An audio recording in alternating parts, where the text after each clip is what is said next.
Assalamualaikum warahmatullahi wabarakatuh. Saudara-saudaraku sebangsa setanah air, dimanapun Anda berada, Alhamdulillah pada kesempatan yang berbahagia ini kita semua bisa berjumpa kembali dengan kami channel Bejo Donya Akhirat.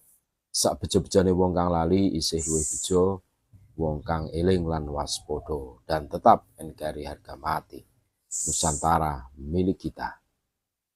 Ini ada tulisan terbaru dari Kiai Haji Maduddin Usman Al-Bantani menanggapi Lora Ismail. Istikharahlah agar mengetahui apakah Pak Alwi cucu Nabi Muhammad SAW atau bukan. Lora Ismail mengatakan, Kiai Imad meminta syarat kitab sezaman. Saya jawab, Kiai Imad yang menjawab, yang saya minta adalah kitab sezaman jika ada. Kalau tidak ada, kitab yang mendekati saja juga boleh. Dan nasab Pak Alwi tidak didukung oleh kitab sezaman dan kitab yang mendekati. Kitab Al-Burqah yang menyebut Ahmad bin Isa mempunyai anak Ubaid di tahun 895 Hijriah bertentangan dengan kitab Asy-Syajaratul Mubarakah yang menyebut bahwa anak Ahmad bin Isa hanya 3, Muhammad, Ali, dan Husain. Maka pengakuan sepihak Ali Asyakron tertolak secara ilmiah karena bertentangan dengan kitab-kitab sebelumnya. Lora Ismail mengatakan para habaib tidak memberikan syarat yang diminta Kiai Imad. Saya menjawab, mereka bukan tidak memberikan bukti sezaman atau yang mendekati. Mereka sudah berusaha memberikan, tetapi apa yang diberikan terkonfirmasi palsu. Seperti sanad-sanad wayang Muhammad bin Ahmad bin Isa yang katanya mendapatkan hadis dari pamannya Ubaid. Lalu Ubaid mendapatkannya dari Al-Husain bin Muhammad ibnu Al-Ashkari. Itu syarat palsu karena dalam kitab Tarikh Baghdad juz 8 halaman 569 disebut Ibnul Ashkari tidak mempunyai murid bernama Ubaid. Bukti zaman atau yang mendekati tertolak. Lora Ismail mengatakan, Kiai Imad yakin, bahkan hakul yakin, bahwa nasab Pak Alwi rungkat dan para muhibbin Kiai Imad bersorak riang gembira. Saya menjawab, saya hakul yakin bahwa Pak Alwi atau para habib-habib itu seperti Syekh Umar bin Hafid, Rizik Sihab, Bahar Smith, Lutfi bin Yahya, Taufik Asy-Syihab, dan lain-lain bukanlah cucu Nabi Muhammad SAW. Mengenai saya punya muhibbin dalam pengertian seperti para Pak Alwi itu, saya tidak tahu. Kalau tahu akan saya larang karena kalimat muhibbin itu konotasinya negatif, yaitu orang yang berkecenderungan terhadap sesuatu bukan karena dalil, tetapi karena suka atau tidak suka. Sedangkan yang setuju dengan tesis saya itu kebanyakan adalah orang-orang yang mengikuti karena dalil bukan karena suka atau tidak suka. Lora Ismail mengatakan, dalam ilmu nasab, apakah kitab sezaman merupakan syarat mutlak dan satu-satunya untuk mengkonfirmasi sebuah nasab? Saya jawab, ya jelas, kitab nasab sezaman atau yang mendekatinya adalah syarat mutlak untuk mengkonfirmasi sebuah nasab. Jika tidak, maka nasab itu adalah nasab Sangkuriang binti Dewi Sumbi yang untuk mengkonfirmasi apakah benar Sangkuriang adalah anak Dewi Sumbi tidak memerlukan kitab sezaman. Telah syuhroh dan istifadoh bahwa Sangkuriang adalah anak Dewi Sumbi karena ia dimunculkan sebagai legenda lalu disebarluaskan melalui cerita rakyat dan film. Jika anak-anak ditanya siapakah ibu Sangkuriang, maka anak-anak itu akan menjawab Dewi Sumbi. Tetapi apakah dengan syuhroh dan istifadoh itu lalu sosok Sangkuriang benar-benar ada? Tidak, Sangkuriang hanyalah sebuah legenda. sosoknya fiktif. Tidak ada yang dapat menunjukkan bukti apapun di masa di mana Sang Kuryang diasumsikan hidup atau di masa yang paling dekat dengannya bahwa sosok Sang Kuryang adalah sosok yang pernah eksis di dunia. Ia hanya sosok yang diciptakan. Lora Ismail mengatakan, setelah membaca beberapa kitab nasab, khususnya kitab-kitab yang menjadi rujukan utama Kiai Imad dan para jagoannya dalam masalah ini, Muqaddimah fi ilmil ansab, Rosail fil ilmil ansab, Al-Kafil Muntakhab, dan lain-lain, saya berani menyimpulkan bahwa dalam hal ini terdapat dua kubu. Yang pertama, para pakar ilmu nasab dalam kitab-kitab itu yang sama sekali tidak mensyaratkan kitab sezaman untuk mengkonfirmasi kebenaran suatu nasab.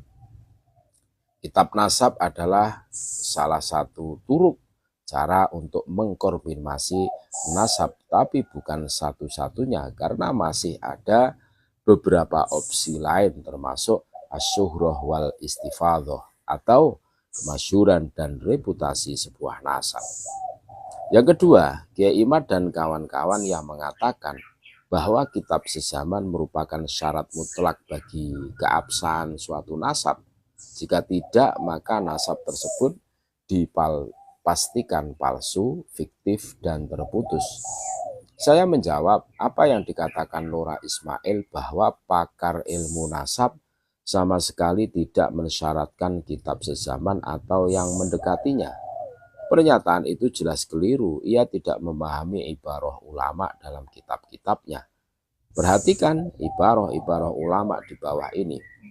Sayyid Al-Husain bin Haidar Al-Hashimi dalam kitab Rosail fi Ilmil Ansab mengatakan, At-Tariqu tsani kutubun nasabiyyin lil abdal.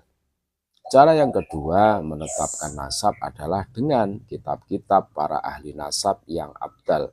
Rosail halaman 103. Siapa yang dimaksud dengan kalimah al-abdal? Perhatikan ibarah Sayyid Al-Husain di halaman lain. Al-abdalu humul ladina yakhlifuna ba'duhum ba'du ala hadzal ilmi. Al-abdal adalah mereka yang saling bergenerasi, menggantikan sebagian mereka kepada yang lain. Rosail halaman 193. Apa arti menggantikan dari satu generasi ke generasi lainnya? Artinya yaitu kitab nasab abad 9 adalah kelanjutan dari kitab abad ke-8. Kitab nasab abad ke-8 adalah kelanjutan dari kitab nasab abad ke-7. Kitab nasab abad ke-7 adalah kelanjutan dari kitab nasab abad ke-6 dan seterusnya. Kitab yang lebih belakangan muda tidak boleh bertentangan dengan kitab yang terdahulu atau tua. Inilah yang dimaksud kitab sezaman atau yang mendekatinya. Syekh Khalil Ibrahim dalam kitab Al-Muqaddimah fi Ilmil Ansab, Syurutu timatir raq'ati alla takuna mukhalifatan lil usul. Syarat menjadikan kitab nasab sebagai pegangan adalah, pertama, ia tidak boleh berbeda dengan kitab-kitab asal. Al-Muqaddimah halaman 58. Perhatikan, menurut Syekh Khalil Ibrahim, kitab nasab yang bisa dijadikan pegangan adalah kitab nasab yang tidak bertentangan dengan kitab-kitab asal. Apa yang dimaksud dengan kitab asal? Ya tentu kitab sebelumnya. Artinya jika di kitab nasab abad ke-6 telah ditetapkan bahwa Ahmad hanya mempunyai anak 3, maka kitab-kitab nasab masa selanjutnya tidak boleh mencatat 4. Jika mencatat 4 berarti bertentangan dengan kitab asal. Dan nama keempat adalah nama susupan. Penambahan Ubaid sebagai anak Ahmad bin Isa di abad 9 bertentangan dengan kitab abad ke-6 yang menyebut nama anaknya hanya 3, Muhammad, Ali, dan Husain. Tidak ada yang bernama Ubaid. Munculnya Ubaid sebagai anak Ahmad setelah 550 tahun dari wafatnya Ahmad tanpa referensi apapun, menunjukkan nama Ubaid adalah susupan yang wajib ditolak akal sehat. Dr. Abdurrahman bin Majid Al-Qoroja dalam kitabnya Al-Kafil Muntakhab mengatakan, wala yuqaddimu bihalin ala ma yathbutuhu an-nasabatu khususon ingkanu aqrabu zamanan au makanan. Sejarawan tidak boleh didahulukan dari penetapan ahli nasab, khususnya jika ahli nasab itu lebih dekat masanya atau tempatnya. Al-Kafil Muntakhab halaman 71. Perhatikan apa yang dikatakan oleh Dr. Abdurrahman bin Majid tentang kitab sezaman atau yang lebih dekat zamannya dengan objek penelitian. Disebutkan dalam kitab tersebut bahwa kitab sejarah tidak boleh didahulukan dari kitab nasab, apalagi jika kitab nasab itu zamannya lebih dekat. Dari situ jelas kitab sezaman atau yang mendekati adalah instrumen dalam penelitian kesohihan nasab. Lora Ismail mengatakan, saya justru semakin hakul yakin bahwa syarat tersebut hanyalah syarat yang diada-adakan oleh Kiai Imad tanpa rujukan dari kitab nasab manapun. Saya menjawab, sudah disebutkan sebelumnya bahwa jika cara memahami kitab-kitab nasab itu benar, maka akan sama kesimpulannya, yaitu kesohihan sebuah sejarah dan nasab harus dikonfirmasi oleh kitab sezaman atau yang mendekatinya. Di universitas di Indonesia, syarat kitab sezaman atau yang mendekatinya adalah metodologi standar dalam ilmu sejarah, di mana ilmu nasab adalah bagian darinya. Tidak tahu kalau di Yaman, bisa jadi di sana kesohihan sejarah dan nasab itu hanya diisbat dengan dongeng-dongeng saja. Untuk lebih cerdas, bacalah buku-buku sarjana dari Indonesia tentang metodologi ilmu sejarah, agar cara berpikirnya seimbang dengan sarjana-sarjana Indonesia yang cerdas dan rasional. Lora Ismail mengatakan, ada banyak sekali poin dalam kitab beliau yang sangat bertentangan dengan pendapat Kiai Imad selama ini. Salah satunya adalah ketika di poin ke-10 halaman 96, beliau mewanti-wanti, jangan sampai kita menuduh suatu nasab, to'en fin nasab, hanya karena sebuah nama yang tidak disebutkan dalam kitab tertentu. At-to'nu fi nasabi ba'dil qabaili bihujatin anna jaddahum alladhi yartabituna bihi lam tudkar lahu kutubul angsabi aqib walaysa kulluman lam tudkar lahu kutubul ansabi dzurriyatan laisa bi'aqibin. Saya menjawab, Lora Ismail salah memahami ibarah Syekh Khalil Ibrahim di atas. Ibarah itu bukan untuk semisal nasabnya Ubaid yang tidak disebut sebagai anak Ahmad, tetapi untuk sebuah nama yang tidak disebut dengan kalimat lahu akbun. Ia mempunyai keturunan. Di kitab nasab itu kadang ada nama-nama yang ditulis dengan kalimat lahu akbun. Ia berketurunan. Ada yang hanya ditulis namanya tanpa ada keterangan, ia berketurunan atau tidak. Maka kata Syekh Khalil Ibrahim, jika ada sebuah nama yang ditulis hanya namanya saja, tidak ditulis apakah ia mempunyai keturunan atau tidak, maka jangan divonis ia tidak berketurunan.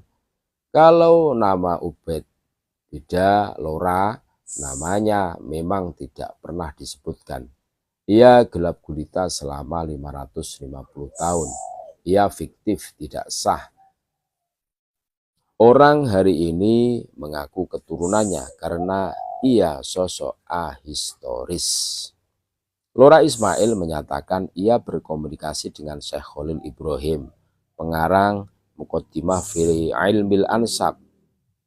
Kita akan lihat Jika benar itu nomor WA Syekh Khalil Ibrahim, bahwa hujah itu akan mentok kepada syuhroh wal istifadoh, dan pengakuan bahwa nama-nama wayang Ba'alwi benar-benar tidak ada dalam kitab-kitab nasab.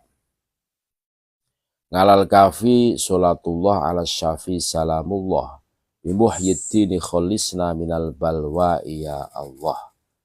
Ketika ditanya tentang nasab Ba'alwi yang dibatalkan penulis dengan alasan Ubaidillah tidak disebut dalam kitab nasab sebagai anak Ahmad, Syekh Khalil Ibrahim menjawab, syuhroh istifadoh para sadah Ba'alwi telah mengungguli banyak nasab yang lain.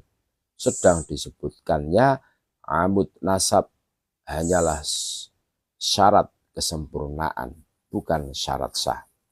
Saya berkomentar, syuhroh dan istifadoh nasab Ba'alwi tentu mengalahkan nasab yang lain. Kenapa? Karena memang mereka klan yang paling mengiklankan nasabnya kemana-mana. Dalam pidato, dalam kitab-kitab dan dongeng-dongeng kemasyhuran nasab Ba'alwi. Walaupun palsu, itu mengalahkan banyak nasab-nasab yang sahih seperti keluarga Ar-Razi dan At-Toba-Toba di Yaman. Nasab-nasab yang sahih banyak yang malu membicarakan nasabnya, sedang Ba'alwi terus mengiklankannya. Lalu ketika Syekh Khalil menyatakan bahwa nasab cukup dengan syuhroh wal istifadoh dan adanya nama-nama yang disebutkan dalam kitab hanya merupakan sebagai syarat kesempurnaan, itu bertentangan dengan perkataannya sendiri dalam kitabnya. Perhatikan perkataan Syekh Khalil Ibrahim dalam kitabnya Muqaddimah halaman 59.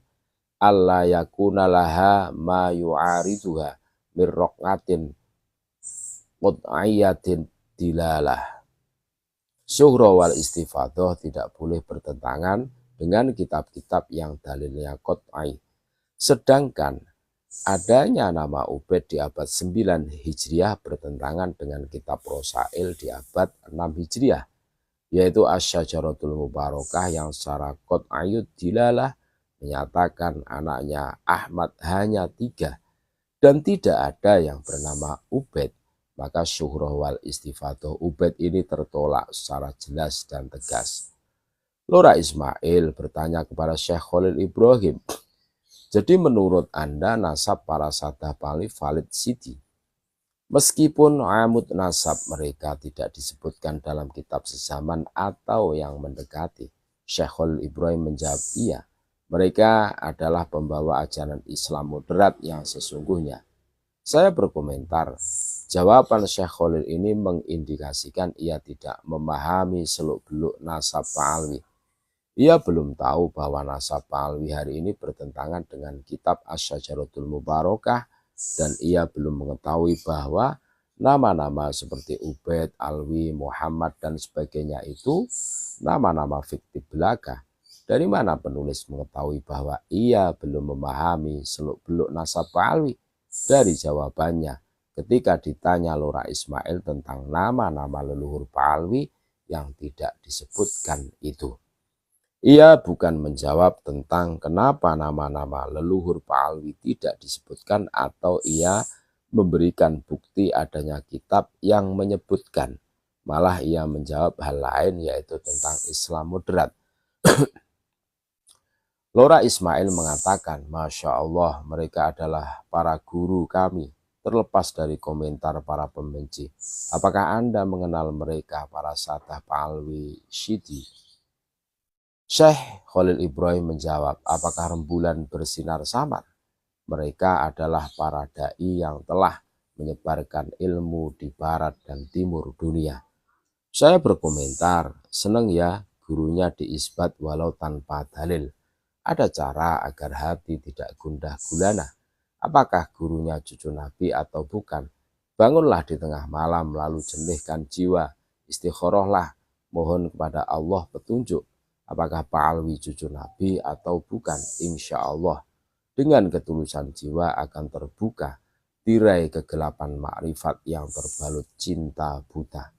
Allah akan hujamkan hakikat kebenaran di hati yang tiada terombang-ambing lagi oleh sesuatu selain kebenaran.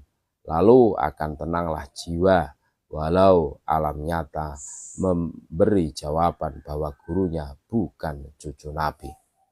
Lora Ismail mengatakan, dan untuk kesekian kalinya Kiai Imad harus menerima pahitnya sebuah realita. Seorang ulama pakar nasab yang kitabnya dijadikan hujah oleh beliau untuk menguatkan tesisnya justru mengkonfirmasi keabsahan nasab Ali. Saya menjawab, dan untuk kesekian kalinya kita mengetahui kualitas moral ulama-ulama luar Indonesia yang teori yang ia buat ia dobrak untuk sebuah kepentingan. Dalam kitabnya Syekh Khalil mengatakan syuhrah tidak boleh bertentangan dengan kitab nasab. Sementara dalam perkataannya syuhrah sah walau bertentangan dengan kitab nasab. Maka Syekh Khalil Ibrahim nampaknya pula akan mengisbat Dewi Sumbi sebagai ibu dari Sang Kuryang, karena telah syuhrah di tengah masyarakat Sunda bahwa ia adalah ibu dari Sang Kuryang. Banggalah berguru kepada ulama Indonesia yang konsisten kata dan perbuatan. Lora Ismail mengatakan, Kiai Imad sepertinya sudah kehabisan jerami untuk ia gapai ketika perlahan mulai tenggelam dan tak punya pegangan. Padahal ekspektasi dari harapan pendukungnya kepada beliau begitu tinggi. Demi itu beliau sampai harus membangun narasi-narasi lain untuk mendukung tesisnya yang katanya ilmiah itu, tapi ternyata hanya dibangun di atas asumsi dan ilusi yang satu persatu mulai dimentahkan oleh para penulis kitab-kitab rujukan beliau sendiri. Saya berkomentar, kalimat itu adalah hiburan dari seorang murid yang berekspektasi tinggi bahwa gurunya adalah cucu Nabi. Sejak diyamani berimajinasi bahwa ilmunya lebih istimewa dari para santri Indonesia karena ia belajar kepada seorang cucu Nabi. Sedangkan santri Indonesia hanya berguru kepada cucu Wali Songo yang nasabnya tidak diakui RA. Tetapi setelah pulang ke Indonesia, betapa hancur hatinya ketika mengetahui kuatnya dalil yang membatalkan nasab gurunya. Dalam kitab nasab tertolak, dalam kitab sejarah namanya tiada. Semua doktrin kesejarahannya hanya dongeng. Hasil tes DNA-nya G. Jangankan cucu Nabi, ternyata orang Arab saja bukan. Angan-angan tinggi itu kini jatuh melayang, tak tentu arah bagai layang-layang putus yang tak tahu akan berakhir di mana. Ia di dahan pohon, di rerumputan atau di lautan. Terakhir, jika memang benar yang berkomunikasi itu Syekh Khalil Ibrahim, Lora Ismail bisa mengusulkan kepada RA agar Syekh Khalil Ibrahim, Syekh Ibrahim bin Mansur dan Syekh Mahdi Rojai agar menjadi wakil RA dalam berdiskusi dengan saya tentang batalnya nasab Alwi. Penulis Kiai Imaduddin Usman Al-Bantani. Terima kasih. Tetap NKRI harga mati Nusantara milik kita. Assalamualaikum warahmatullahi wabarakatuh.